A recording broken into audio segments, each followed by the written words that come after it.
विभूषणं यदे सम्पत्सात्विकजनस्य यदेव नित्यं यद्वा शरण्यजनस्य पुण्यं तत्संश्रये मम कुलाभरणं क्रियुग्मं भक्तिं प्रभावमवदद्भुतभावबन्धा सन्दुःखितप्रणयसारसौखपूर्णा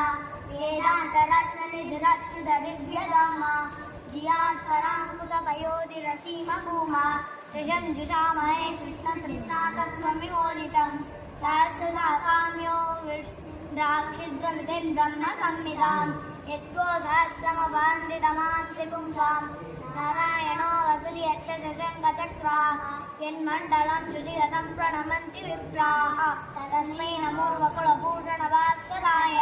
अतिश्रियप्रसादेन प्राप्य सर्वज्ञसम्पदम् प्रपन्नजनकूटस्थं प्रपद्ये श्रीपराङ्कुशं षडगोपमुनिं वन्दे षडानां बुद्धे